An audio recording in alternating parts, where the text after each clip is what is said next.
யாரா நீங்க? எதுக்குடா என்ன இப்படி கட்டி போட்டு வச்சிருக்கீங்க? ஆமா, என்ன வேடிக்கை பார்த்துட்டு இருக்க? தண்ணிய மட்டும் ஊத்தி விடு. ஊத்திருவோம். சும்மா கத்திக்கிட்டே கிடக்கான். நச நச நசன்னு. இங்க பாரு, ஒழுங்கு மரியாதையா தனமா விஷயத்துல என்ன நடந்துச்சுன்னு உண்மையை சொல்லிரு. அப்படி மட்டும் நீ சொல்லலன்னு வச்சுக்கோயேன், இப்ப நீ எங்க இருக்க தெரியுமா? பிரியாணி செய்யற தேக்ஷாவுக்குள்ள இருக்கு. அதனால தனமா விஷயத்துல என்ன நடந்ததுன்ற உண்மையை ஒழுங்கா சொல்லிடு. என்னது? தனமாவா? எவனாவ? எனக்கெல்லாம் எதுவும் தெரியாது. சும்மா யாரடா தனமாங்கறீங்க? ஆஹா.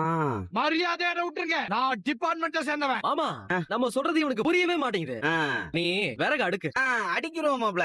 இவங்கிட்ட வாயால பேசி பிரயோஜனமே இல்ல. அடுக்குனாதான் சரி வருவான். இங்க பாரு, உனக்கு தினமாவ தெரியாதுன்னு மட்டும் சொல்லாத. உனக்கு நல்லா தெரியும்ன்றது எனக்கு நல்லாவே தெரியும். இருந்தாலும் இப்ப நான் போட்டோ காட்டுறேன். இவங்க தான் தனமா, தனலட்சுமி. இங்க பாரு, போலீஸ் இவங்களை அரெஸ்ட் பண்ணிருக்காங்க. ஆனா இவங்க அப்படிப்பட்ட ஆளே கிடையாது. இதுக்கு பின்னாடி நீ தான் இருக்கன்னு எங்களுக்கு நல்லாவே தெரியும். ஒழுங்கு மரியாதையா உண்மையெல்லாம் சொல்லி. எனக்கு அதுக்கு எந்த சம்பந்தமும் இல்ல. ஒழுங்கு மரியாதையான விட்டு சொல்லிட்டேன். என்ன விட்டா போடா போதுன்னு உங்க 2 பேரையும் மன்னிச்சு விட்டுருவேன். அத விட்டுட்டு என்ன ஏதாவது செய்யணும்னு நினைச்சீங்க, நீங்க மட்டும் இல்லடா, உங்க குடும்பமே செதஞ்சு போயிரும். மாப்ள, இவன் எவ்வளவு பெரிய கில்லாடியா இருப்பான் பாரு மாப்ள. இவன் நமக்கு தேவையே இல்ல மாப்ள.